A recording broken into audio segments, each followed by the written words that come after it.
Now it's my pleasure to introduce the next person who's going to come up after me. Marty Alvarado is the Vice President of Postsecondary Education and Training in the Education Practice at Jobs for the Future. She helps shape strategic direction and spearheads initiatives that create meaningful impact in the education and workforce landscape. Her work focuses on developing inclusive strategies that address systematic barriers and empower individuals from diverse array of backgrounds to thrive.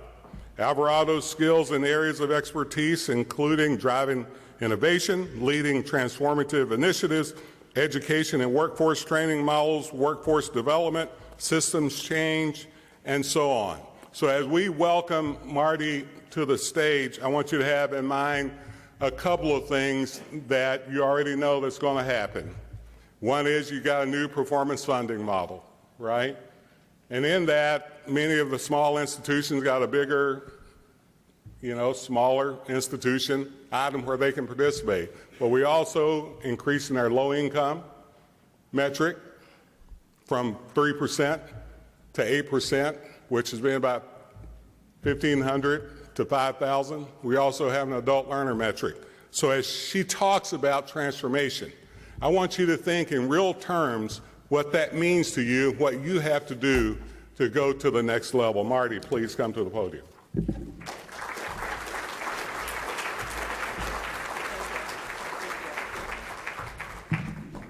Wow, that is going to be a hard act to follow. Okay, good afternoon. As mentioned, I'm Marty Alvarado. I have to say, ending that on performance-based funding as a recovering community college administrator, I am like, oh no, I'm not talking performance-based funding. So it's great to be here today. I have to say, throughout that talk, Dr. Thompson, I was sitting there thinking, okay, put me in. I've been on the workforce side for a number of years. I have a couple of those degrees in philosophy that we're always wondering, what do we do with those students, or what do people do with those degrees? So I'm excited to get to talk to you a little bit about how this comes together. I heard three things that really stood out for me in that conversation: that it's going to take partnership and collaboration, that we really have to center students in this work as we go forward, and that we really have to keep our eye on impact, right? And what the outcome is that we're aiming to hit. And so I hope that, and we have to keep our eye on workforce. Sorry, that's the other one. That we are all workforce professionals. Again, toggling those two fields, education, general ed, transfer, and workforce for a number of too many decades, that is really resonating for me, and I'm hoping that we can have some conversation around what that looks like going forward. So, thank you for that wonderful setup. It was amazing. As I was thinking about this conversation with you all today, I was really trying to think about how do we bring these pieces together: partnership, workforce in the new economy, and the evolution of our institutions to be able to meet the moment. And that's hard, because that's a tall order when we have real day-to-day operations in front of us. And so again, as a longtime practitioner, I have a deep empathy for what you have on your plate day in and day out, and recognize this is just a short break from those long lines, those emails, all the things that you have on your to-do list, those classrooms, et cetera. And so as I was thinking about this, I was thinking, where do we start? So since we're just getting to know each other, I won't ask you to share out loud, but I would encourage you to think about, when we talk about the golden rule, which is what came to mind for me. What comes to mind? Right, think about that for just a quick minute, because for me, as I was thinking about partnerships, cross-sector collaborations specifically, because we can't do it all by ourselves within our higher ed community. We're going to need workforce partners, we're going to need employer partners, we're going to need community-based organizations that specialize in basic needs and mental health and all sorts of others. Do you think of do unto others as you would have them do unto you? That might be one way we think about partnerships. Or do you think about whoever has the gold makes the rule? Because that's another lens that we use for our partnerships, right? And so I was sort of thinking about, how do we think about partnerships? What is our culture? So we're going to come back to this golden rule. But before we do, I want to just set the stage in terms of the culture around or the dynamic around partnerships that we see most prevalent across higher ed institutions and cross-sector partnerships. I'm sure many of you are familiar with the wave of collective impact movements, cross-sector collaborations, Strive, et cetera. I'm sure many of you have participated and currently participate at those tables, right? So this isn't about which model do we adopt, but really talking about what is our culture in higher ed around partnerships. I have 3 examples here. We have our traditional hub and spoke. We set a table. We invite people to our table. We ask them to participate in our table. I'll give the example of K-12 inviting us to their table as higher ed partners and saying, you know, we really have to focus on graduation and career outcomes and dual enrollment, et cetera.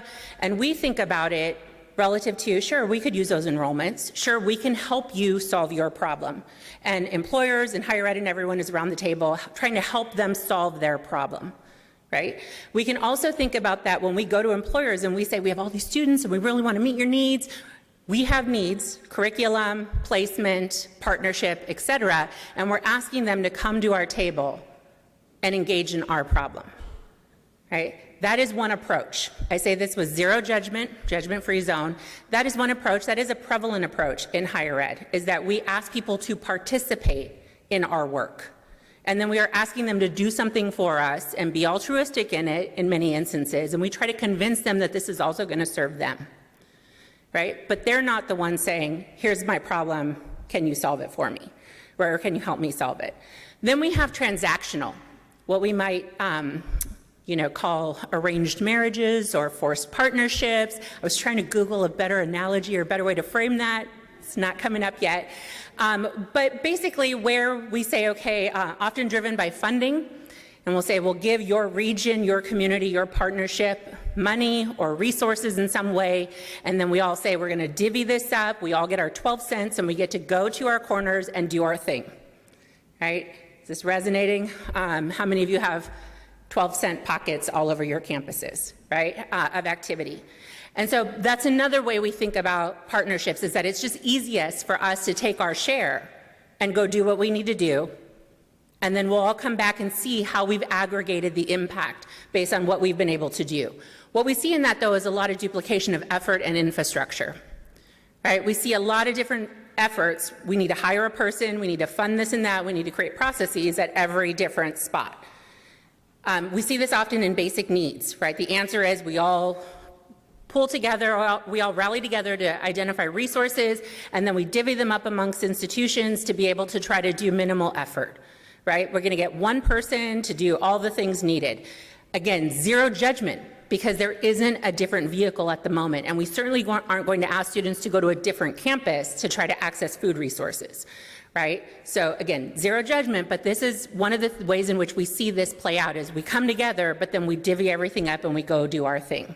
And then we come back and see what it looks like. The third piece, which we have not been so great at, is activating and mobilizing networks.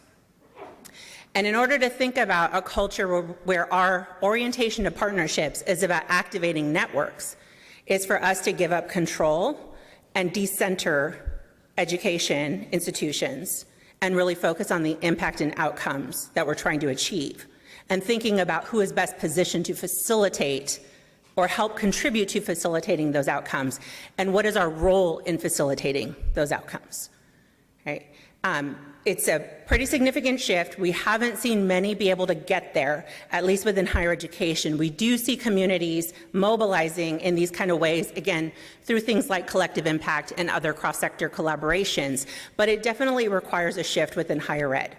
So we're going to come back to these in just a moment, but I wanted to frame the partnership conversation as we then take a look at the economy and transformation. So these are the two things. These slides are just so I remember the orientation, because I have lots to share and want to make sure that there's a clear through line. Okay, of the whole slide deck, this is my favorite slide. I'm hoping at least a majority of you have seen this. I'm hoping many of you have seen this. This is how I like to start the conversations around the economy. And in part because we are set up to struggle as a sector in meeting the economy where it is and preparing learners and workers for this economy. What you see in the top visual, right, is what we are all familiar with. This narrative in the old economy, right, the industrial economy, where individuals come to us out of high school early on, they get all educated, we cram them full of information, all the right information, and then we send them off to get jobs, and then they go and they have this career, and then they retire, right? And this is where we have struggled, because then when individuals don't do it this way, when they don't follow this set trajectory, which most are not designed to, right? Then we talk about this as they have to come back to us. Right? They have to come back to education. And you can stack, you can go and then come back. But what you see in that top visual is that we are not constructed for that. And so then we end up with things like adult learner programs and credit for prior learning and all the different things that try to retrofit the services needed into a structure that is not designed to operate in that way, right? And in our current economy, while this has always been a challenge, in our current economy, the pace of change, a knowledge economy, the pace of change, the pace of information scaffolding, all of this requires that we are actually structured in a way that enables us to move more fluidly in serving people as they come in and out of education, engagement, workforce, family, all of the different things that we know our students are engaging in right now, but that we are struggling to meet them where they are. Okay? So we have been structured as the red educate box. And what we would argue is that we have to figure out how to become the red learn box, where we are walking alongside individuals throughout their professional and personal journeys, and that we are meeting them where we are, and that we have structures that actually facilitate that effectively, not retrofit it into that red educate box. Easier said than done. However, if we don't have a vision for what we are trying to become, we continue to perpetuate solutions that are constructed to try to fit within that red educate box. And then we are just making ourselves crazy, right? Frustrated, burnt out. So, if nothing else, I hope that you think about this whenever you are engaged in problem solving and think about, am I identifying a solution to fit within the red educate box, or am I pushing on the constructs of the red educate box to help us evolve into and become closer to that red learn box, where we are walking alongside individuals? We are not there, but we will get there, and the knowledge economy is going to force us to figure this out quicker than any of us really anticipated. I want to point out a couple more things here, just to emphasize the point. If we were to really become the red learn box, we need different milestones than degrees. There's no completion agenda in a red learn box. There is perpetual upskilling and reskilling. It calls into question, what is our role in validating and transcripting mastery? Learning, right? Not course completion, but learning. Again, we're not there. But we have to start thinking in that way, because that's where things are headed, okay? What this also means is that this old game, how many of us have been in this game for, you don't have to raise your hand, but 20, 30 years or so, right, in higher ed, and we enjoy the privilege of considering ourselves an expert, right? And part of what we are trying to produce in our education systems is on that right-hand side, your left-hand side, this construct of expertise, right? We are trying to get all the information in those 4 years, 2 years, whatever that term for completion is, right? We're trying to get it all in. This is why curriculum is so important, because it's life or death, right? It's high stakes, because we have to get all the right information in to help produce these experts, right? And in our current economy, it's not a future economy, we are in the knowledge economy, and we are in an era where access to information is pervasive. We are no longer the gatekeepers of information. What is required is no longer the development of experts, it is the development of agile learners who can take in new information and integrate it into their current knowledge construct and use it. So when employers are talking about critical thinking skills, What they're really talking about is individuals who are able to integrate new information and adapt in real time. That is very different than creating an expert in a content area. In particular, because the content areas are going to continue to shift. Right? I remember once upon a time, I was a master at Lotus 1, 2, 3. You guys remember? A few of you remember Lotus 1, 2, 3, right? I cover up the gray, but I was there. Excel, right? Very different, but similar. Is it important that we are a master of Excel when we don't know what that technology is tomorrow? We have to have a competency in it, but that's not the actual critical significance. It is understanding how to use this type of technology and think and adapt as we go, right? And apply it when needed. So, agile learning. I heard earlier you have a graduate profile. Is agile learning on your graduate profile? Probably, hopefully. I see some reactions. This is what we need, right? This is where we're headed. Okay, let's talk about what is prompting this in this economy, right? We thought, so all of that we needed, that was produced by Heather McGowan. We will certainly share the slides afterwards. I've tried to include source documents so you can go back and dig deeper into the content if desired. We were seeing this well before the pandemic, just with the onset of technology and the internet, the pervasiveness of information, social media platforms, et cetera. However, with the onset of generative AI, it is moving exponentially faster. Just that lower middle, the ability of AI to generate new code is significant in terms of how much more quickly this will move, right? Almost 80% of the workforce of jobs are being impacted by this right now. I'm sure you all are being impacted by it right now. The extent to which you keep it closer or farther away may vary, but everyone is feeling the impact, right? So even if you've only showed up to a few meetings, even if your only experience, is showing up to a few meetings and seeing an Otter AI or a Phantom AI or some sort of chat bot taking notes and recording your every conversation. It's happening. And they're using that information to generate new content. That's the key piece. I'm going to say that again. It's not just that they're recording and transcribing, but then they are using that information to generate new content that builds from that in aggregate. That's phenomenal and terrifying all at the same time. But it's moving, and we have to figure out how we are part of this conversation as we go.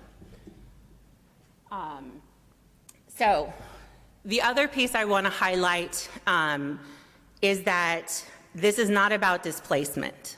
This is about evolution and reshaping of the workforce. So as we are all here as workforce development professionals, colleagues, organizations, part of what we have to wrestle with as we think about our institutions, our offerings, whether you're on the academic side, student service side, et cetera, workforce side, is that this is going to evolve occupations, right? It's going to reshape them. And so how do we get ready to engage in workforce development, career development, in an age where the jobs are going to continue to shift? That's our challenge. It goes back to that agile learning. Are we fitting them for a one-to-one? Maybe. Are we preparing them for durability in the workforce with a skill set that actually enables them to continue to move? That's the goal, right? That's the game we have to start playing.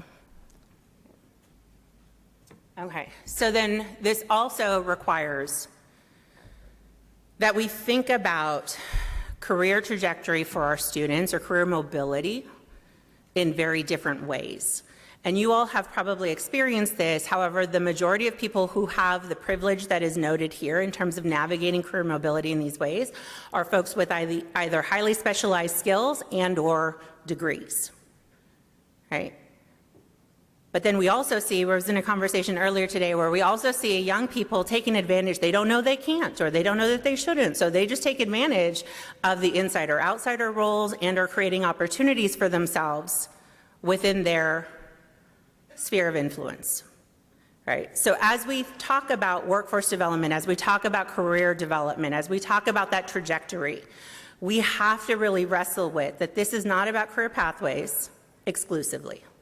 It is not about even career lattices exclusively, which is, when we get fancy, we talk about career lattices and people move from here to there, transferable skills. It is about various types of mobility, the insider-outsider role, the ability to move into different spaces, the ability to move into the gig economy when that's needed to recondition, right? These are all, how are we thinking about these when we're constructing programs that are very linear and specific in disciplines or content areas? This is how people are moving in the workforce. This is what they are experiencing when they're talking about mobility. And with the way our higher ed sector has often worked, we don't experience this in the same ways because of tenure, because of longevity, because of relative stability and security. We have done a really good job at keeping our systems static, which means that our situation doesn't mirror what most are experiencing in the workforce. And we have to start wrestling with what is our understanding and exposure to the ways in which people are moving in their careers and the ways in which we judge that movement relative to our beliefs around what movement should look like. Because that informs and influences the ways in which we construct pathways, right? Either as linear pathways or as ladders or lattices, right? And we have to start thinking about student empowerment, because they have many more options to get to where they want to get to. Okay, so I hope that wasn't doom and gloom. It's actually quite exciting because people have, in a tight labor market, right, in a tight workforce, labor force, people have a lot more opportunity and leverage to build the lives and occupations and career pathways that are going to be satisfying for them, right? And so how are we really thinking about the role that we're going to play as we evolve to meet the moment and support students in navigating this new world? I don't know about all of you, but there are so many days where, having been in education for way too long, I think, okay, I've been there, done that, I've seen it. I can fall into that expert category, and then so many days where I'm like, I have no clue what's coming, and I feel completely unstable in how I'm going to figure out how to navigate this when I haven't had those experiences and exposure. And so part of what I would encourage folks to do as you think about the economy and you think about the transformation and you think about where we're headed and where we have to go as education professionals is to really begin to get comfortable in the discomfort. And if you are, and really think about your relationship to this discomfort and these unknowns. Because until we get comfortable in the discomfort, we continue to press against having that discomfort forced upon us. And it's here, right? It's very much here. And our students are wrestling with it right now. So with that in mind, let's talk about our system's transformation, right? Higher ed transformation. 3 things I want to talk about. I want to talk about structure, scale, and strategies. So I said earlier to a group, I want to manage expectations. I don't have any answers. I have lots of thoughts and opinions. And so take what's useful, throw away what is not. But I want to make sure that I'm leaving you with at least a couple of strategies that you can perhaps look at, dig into, see if they might work for you. So let's talk about structures.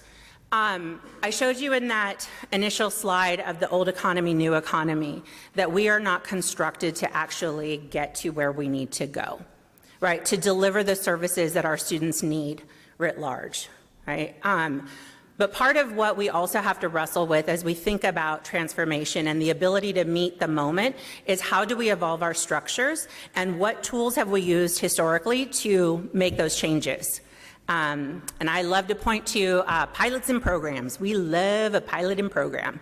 Again, those 12-cent pockets, we create a new, because we are afraid to shift our current structures, potentially, right? And or because it feels like too big of a lift, because the policies aren't right, because we have people in occupations that are that we would have to deal with. We create a something over there, and we're going to test it out. And then we leave it to fight for more resources. We leave it to then be struggling to get to scale, right? And or to be focused on that it can't get to scale because we'd have to hire 12 more counselors and 12 more faculty members to have this sort of unique experience. All of that is good and has its place, and it is insufficient for actually creating the vehicles needed in order to get to where we need to be. Right? So I'm not suggesting we do away with pilots and programs. I am suggesting that we take a hard look at when is a pilot in program and or program simply a vehicle to not deal with the structural issues. Right? And how are we leveraging pilots and programs to understand how we adapt structures and what does that cycle look like of continuous improvement and adaptation and expansion. And that's not scale. We're going to talk about scale in a minute, but I want to press on what I'm talking about is not trying to get to scale. More to come on that. So we love to reform things. This is also something we talked about a little bit earlier today is our desire to improve the things we already do. We want to get to process improvement, right? We're going to make the orientation better, right? We're going to improve something. And that still falls in the reform bucket. Right? Because we're just trying to get better at what is no longer relevant. And I say that lovingly, right? What we're doing worked in 1992. If it worked in 1992, it's probably not the solution we're going to need, right, for 2032, right? So then we have to really think about what does it mean to actually transform? Not to improve what we are currently doing, even though we have to get better, but to transform what we are currently doing, change the shape of it, change how money flows, change jobs and skills and occupations within our systems. That is a lot harder, which is why we default to programs and pilots. Right? But if we're really going to get to where we need to be, we have to start wrestling with what it means to transform and how we take problem areas and leverage them for the evolution, scaffolded incremental evolution. I'm not a fan of incrementalism until it is about actually changing, dismantling, and building anew. We have to dismantle, we have to build anew. Right? Because our structures, again, remember going back to you, our structures are that red educate box. And if we don't start deconstructing those parameters, we are never going to build it into the red learn box. So we have to start thinking about opportunities as leverage points for dismantling current structures in a very thoughtful, intentional, surgical way to then get to where we need to be. So when I talk about structures for transformation, there are opportunities in everything we are doing to begin to take brick by brick and start dismantling things and building anew. Okay? All right, let's talk about scale. I'm gonna see if folks, I'm waiting for the reaction, or is it just confusion? You guys know what this is, right? We're gonna get to scale, how are we gonna do it? Well, we're gonna give you lots of incentives, we're gonna give you lots of carrots, and or we're going to give you lots of sticks, right? We're going to force compliance, right? Has it worked? Have we gotten there? We've gotten somewhere, right? Again, we heard the celebration. We've gotten somewhere, right? And that's amazing. And it's a slog, right? And so carrots and sticks are only going to get us so far. And so I want to go back to something that was said to a group of us in, I want to say 2017, 2018. We had a keynote speaker who at the time was working at BlackRock, and he was talking about cross-sector partnerships and the ways in which we are thinking about engaging together. And one of the things he said that really stuck with me is that he said, scale was yesterday. This is for markets, right? Competitive markets. He said, scale was yesterday, the future is trust in 2018. Scale is yesterday, future is trust. Acquiring more of the market space is no longer about trying to scale your presence. It's about building trust. And what do we see today? Right? Lots of consumers voting with their dollars, right? Building affiliation, shopping, spending GoFundMes, whatever it might be, right? People are engaging and spending their dollars where their values are, where their alliances are, where there are things that they care about, right? It is about trust. And they were talking about that in 2018. In higher ed, I don't know that we've ever really been talking about that. We've talked about connection. People have to have connection. They have to have that champion when they get here, which is true. It is very true. They have to have the resource. But we haven't talked about as a culture, what is the relationship of trust between our consumers, clients, students, however we want to talk about them, and our organizations. And this goes back to the ROI conversations that are now swirling everywhere. What is the ROI of institutions in higher ed, right? It's a question of trust. Do they trust that they are going to get get a return on that investment? And so part of what we have to really start thinking about is, as we talk about enrollment management, as we talk about these things that are familiar because it's still that familiar game, right? We have to start thinking about what is our shift into this space of trust. Because market share will follow, right? If we have trust, because the game is no longer scale. Okay?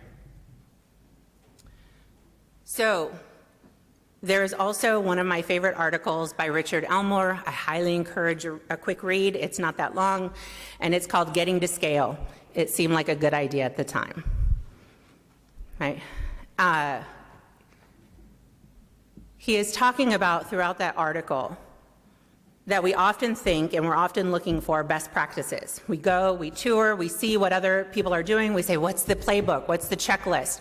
How do I do that over here? Right? But what we are asking people to do is actually do something that they have never experienced before. We all played the Red Educate Box game to more or less success, right? And so now we are asking you all to play a Red Learn Box game that you have never done before. You have not necessarily experienced that before. We also don't know how to do it. So how can we ask people to go and implement something that they have never done before and have no experience in? How can you implement a best practice from somewhere else if we have not had that kind of exposure to it and or experience?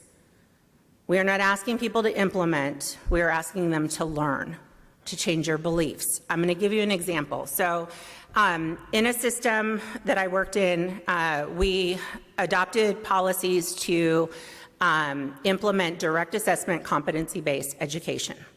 And I like to say we started those conversations with the "we already do that" t-shirts. We busted them all out and we said, we already do direct assessment, we already do CBE, we already open entry, look, I do it over here, asynchronous, all of those pieces. But one of the key sort of light switches or shifts in thinking is that in direct assessment competency-based ed, there are no punitive grades. There are no D's and F's, ever. Right? There is only, have you mastered the competence or haven't you? And if you haven't, you're on your way there. This is not revolutionary today, but can you imagine in your system having no more access to D's and F grades, D and F grades? Yeah. Our faculty members wrestled with, wait a minute, not only is this foreign, and how are we going to do all these other things that I have associated with issuing a D or an F? But also then the question of, why do we issue D's and F's in the first place? What is the purpose of those? Like, we actually had to go through that learning journey together to wrestle with, why do we believe this and why have we subscribed to this, right? And why is this the way in which we operate? Why is this our norm and our default? So now they have a policy for direct assessment CBE, which is absent traditional grading, and much more about assessments and documenting proficiency and competency, and whether you've gotten there yet or not. The challenge was both the mindset and the belief of, but we need to be able to understand who failed. Do we? Or do we need to help people get there? So a lot to unpack there, but it's also tied to faculty load, right? And do I have to keep teaching them if my course ended, right? I need a way to decide or to delineate when this is done, you've missed the window. But that's going back to time and seat versus the learning agenda, right? And have they mastered the learning? So there's a lot to unpack there, but when we think about asking people to implement something like competency-based ed, If I haven't shed my belief structure around punitive grading, I don't know that I can get there, or I don't know that I can get there yet. And that requires time and space for us to unpack and dismantle our own belief structures about what our role is in higher ed in that red educate construct, right? And so we have to also attend to our people, is what I think is most important here. We have to attend to the professional development and evolution of the ways in which we think about what is our role and how do we do that and what are the constructs within which we do that. And so carrots and sticks will get us so far, but we really need to be thinking about how are we supporting the evolution of our workforce in all of this, because it's our people who are going to get us there ultimately. Okay, almost at the finish line. So let's talk strategy. So we talked about partnership and we talked about the ways in which we have to change what we do, how we do it, and the environment in which we do it in. In the cross-sector collaboratives that we facilitated many moons ago, where we talked about moving from scale to trust, where we talked about the need to bring people together for network relationships, what surfaced in that, and again, you can go and read the article, was sort of 3 categories for network leaders or system leaders. And this is about understanding your system, but also being able to see the systems and engage in the systems with your workforce partners, with your CBOs, community-based organizations, your K-12, and other partners, other education delivery providers, other organizations, your elected officials, government, et cetera, your healthcare providers, your mental health providers. And what our research team noted was these 3 categories. The ways of working needed to shift, the skills that we all brought to the table needed to shift, and the dispositions that we brought to the table mattered.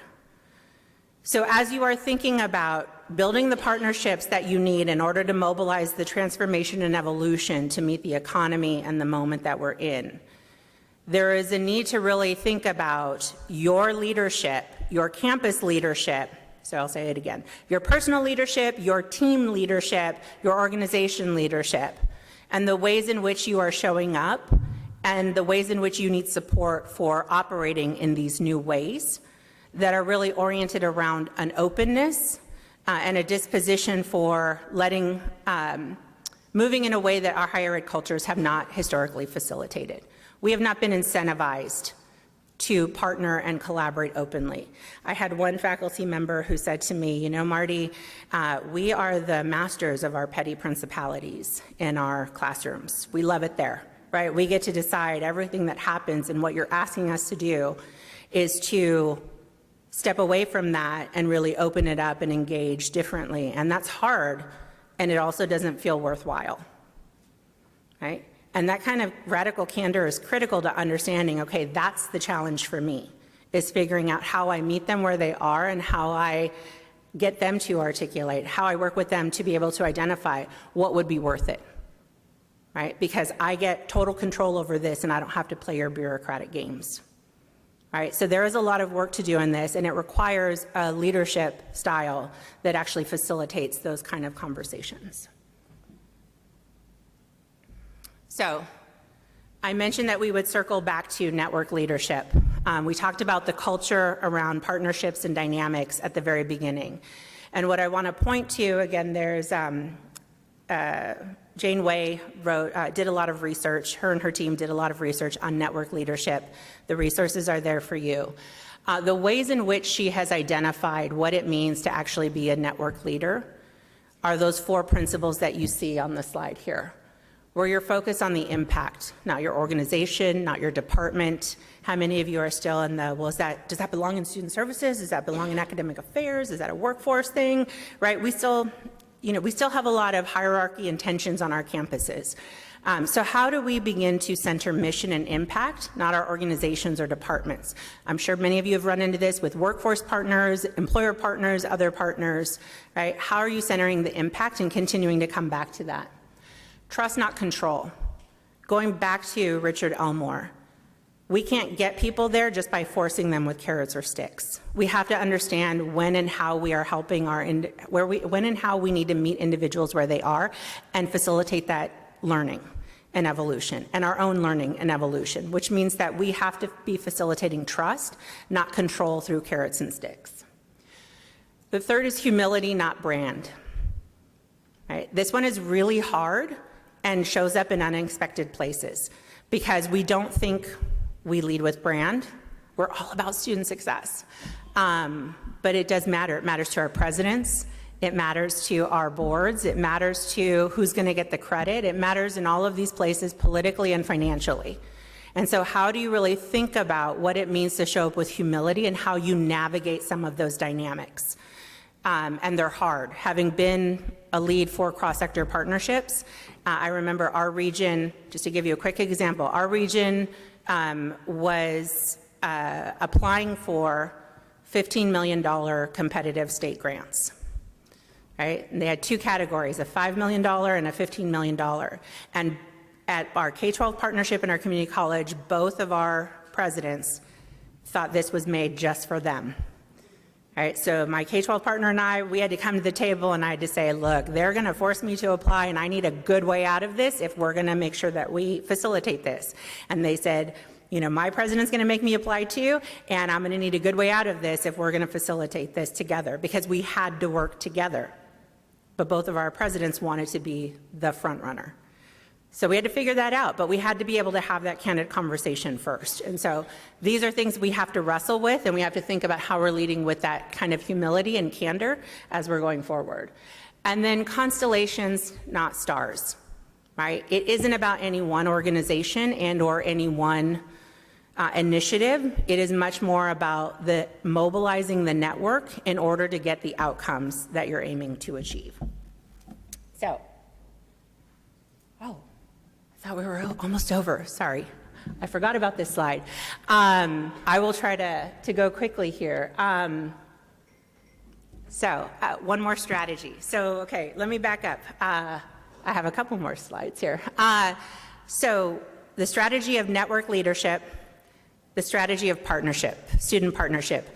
Actually, I heard Dr. Thompson talking about we need to be working with students, we need to engage with students, and it really was significant that surfaced, because part of what we also have to do is rethink the role of student empowerment relative to that career mobility slide that I showed you previously, where individuals have a lot more agency to move in different ways, right?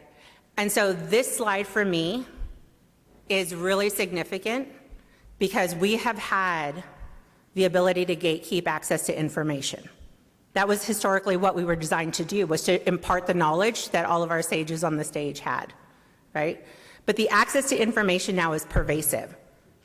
And so what you'll notice under the definition of teaching, right, or the language under teaching, is that it doesn't require, or excuse me, the definition under learning does not require teaching.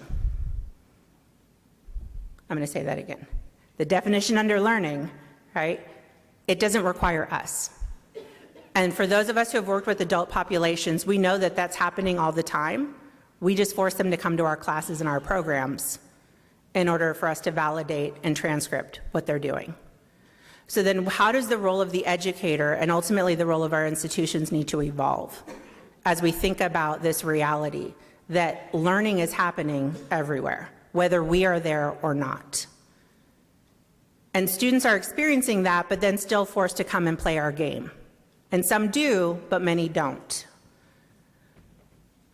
So what we would argue is that the role of teaching is really about helping the learner go beyond the given. And this goes back to that punitive grading conversation, right?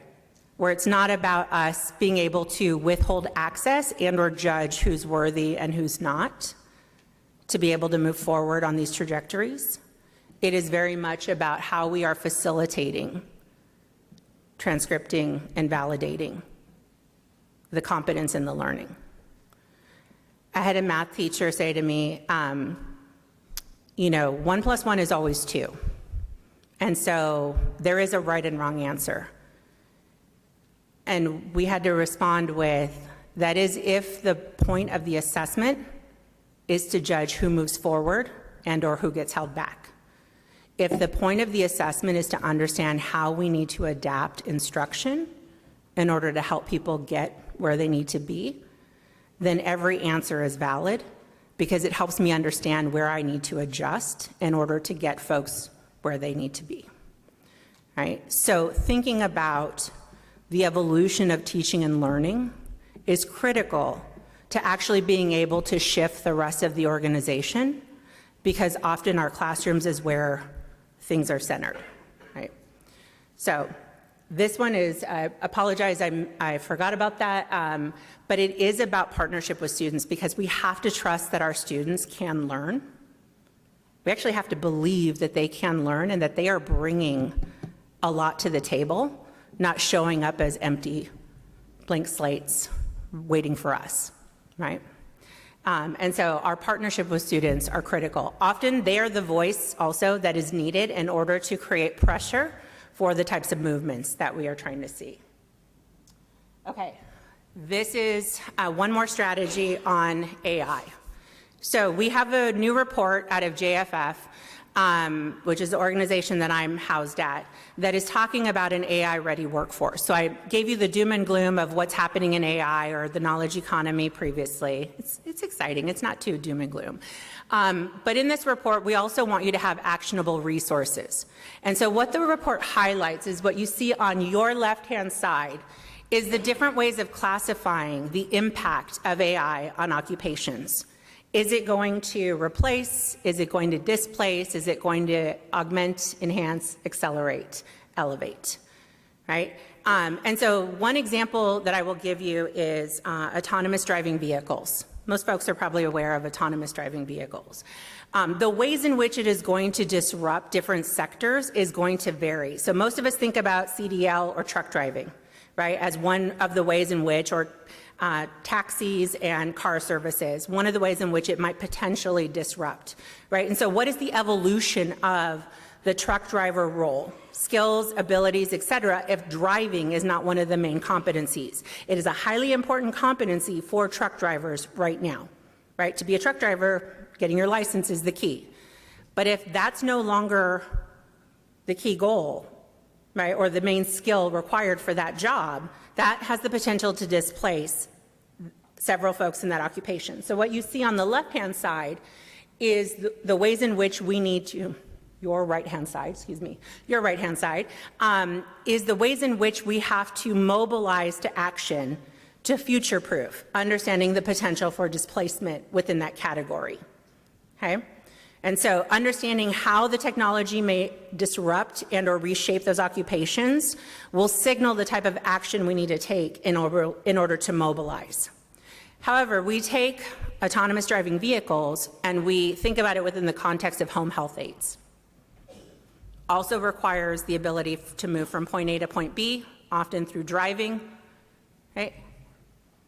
But it is not a highly important skill to be able to deliver health services to folks who are homebound, right? What is important there are the medical skills that individuals have. And so autonomous driving vehicles become a facilitator to improve access, increase access to individuals within that sector. Same technology, different impact depending on the sector, the industry sector, and the occupation. And so how do we then respond to autonomous vehicles, autonomous driving vehicles, in a sector where it is going to augment and enhance access? That is a different play than when it is going to displace, potentially displace workers, right? So the report lays this out for 5 different sectors: manufacturing, healthcare, goods movement, logistics, and a handful of others, IT, technology. The one gap that we have pressed on is that it doesn't look at education sectors. That is our work together. What it does provide are some recommendations for the education sector and how they can help workforce and business and industry respond to these types of reshaping of jobs. But we also have to think about how is this going to disrupt, displace, elevate, right, our own sectors. Right. So this is, hope you will check out this report. This gives you a little bit of a preview and a resource as you are thinking about the implications. We work with a number of folks, as I mentioned. We do engage in cross-sector partners at JFF. We work with entrepreneurs, investors. We work with workforce development and education and employer partners. And so we are happy to also be a resource for all of you as you are trying to navigate these new times. We also are centering students, learners, and workers just like you. So I wanted to make sure to note that we are in this with you. Our focus is 75 million individuals facing systemic barriers have access to high-quality jobs and durability in the workforce. And last, finally, we talked about the golden rule at the beginning, do unto others or whoever has the gold.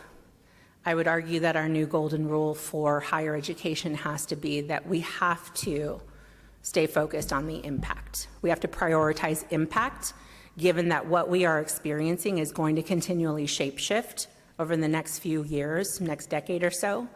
And so trying to get the implementation right is going to impede us from actually getting the outcome right. And so stay focused on the impact and the intended outcome. Prioritize that. That has to be our new golden rule. So, thank you.